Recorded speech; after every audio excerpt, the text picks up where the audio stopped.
Okay, so the problem we're solving is that software in schools and universities that manages online courses is very expensive, and it's incredibly hard to run and maintain.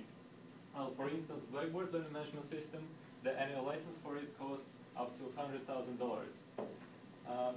The option for universities to go to is the open source systems like Moodle, but still there is implementation cost involved in the open source, and implementation projects takes some time. Next one.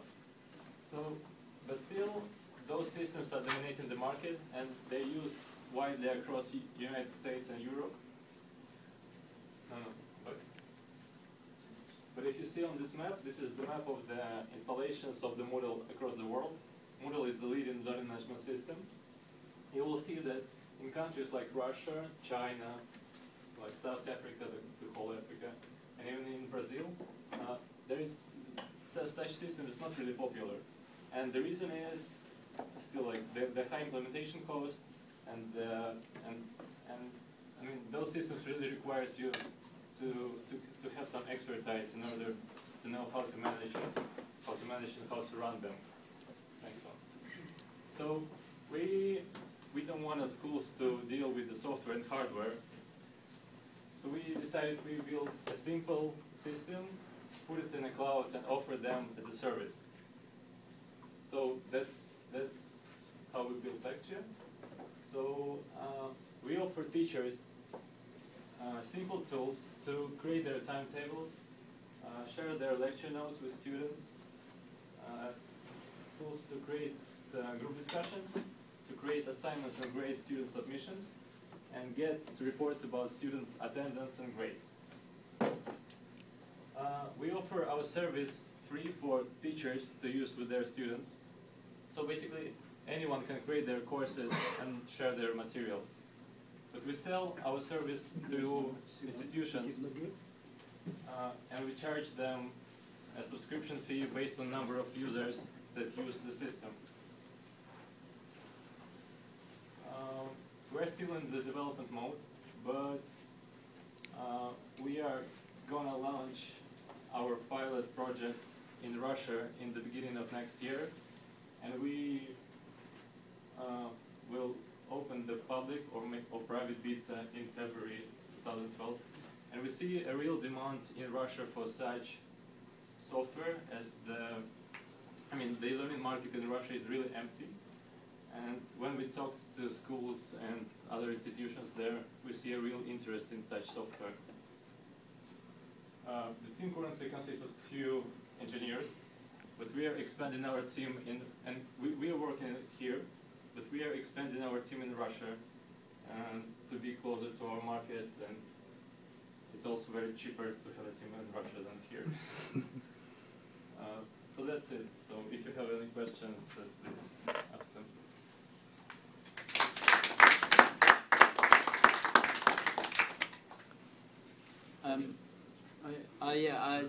I noticed that the functionality is quite similar to what Blackboard or Moodle already offer. What does your platform offer that takes it to the next level, or in terms of just functionality? In terms of functionality, we actually offer less, but we really do these things.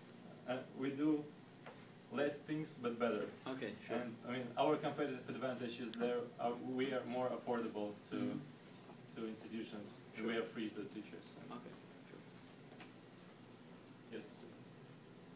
I'm not sure how it works, but there's Google Documents that I've used that before, and it's not intended for, that's not its main use, but if I wanted to, I think I could use Google Documents in those ways, to upload you could use lesson plans.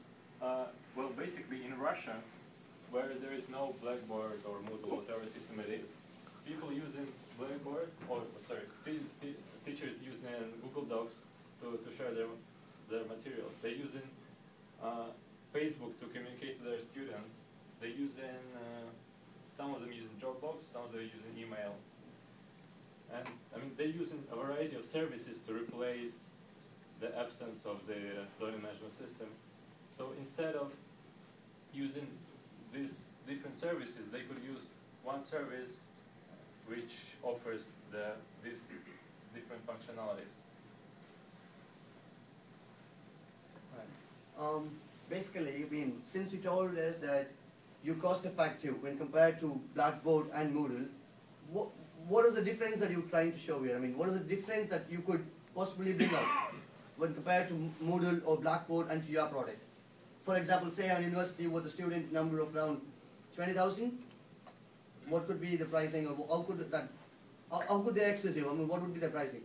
Okay, basically, we're initially not focusing on universities. We're focusing on smaller educational institutions that have less than 1,000 students, because such institutions are definitely can't afford such systems, because they're really small and they don't really need the functionality, such variety of functionalities, I would say, that Blackboard and Moodle have. So we have much less functionality, and we're focusing on really these small institutions like language schools, like private secondary schools. We also talked to corporate training departments in companies. So those are smaller organizations that we are focusing on at the moment. And we estimate our pricing as $1 per user per month. $1 per user per month? Yeah. That's the users are, because you said the teachers can use it for free. Yeah, teachers could use it for free. But if you are organizations, we charge you, and we offer you some additional tools to manage users within the organization and to manage courses within the organizations. And organizations are paying us, not the teachers. Right.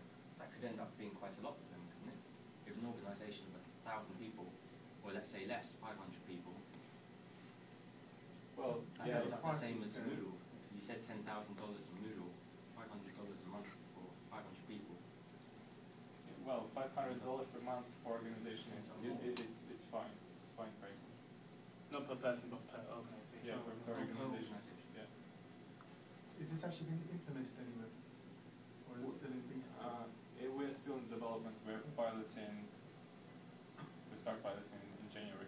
Would it not be a good idea to try to have this trial in, say, a larger institution with a big name, so that if it's successful, people will actually hear about it?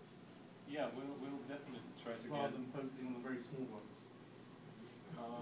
Yeah, but the problem with large organizations, large institutions, is that they already invested such large amounts of money into Blackboard or Moodle, and they, well, most of them are just not willing to switch to something. Give it to them for free. Yeah, we're actually trying to convince them. Just a department of a big university. You don't have to convince people that much to take something for free. No, but it becomes an issue when you've got thousands of students on the system. The system has to be reliable and has to have the support structure. Actually, that's why the thing is, as we offer this service for free to teachers, they could use our software on their courses, and that's how this is actually the way to promote it. Because even the teachers in universities who are not happy with the system that they have, they could use our software and use it and promote it within the university. Exactly, yes. Yeah. More questions? Okay. Another person.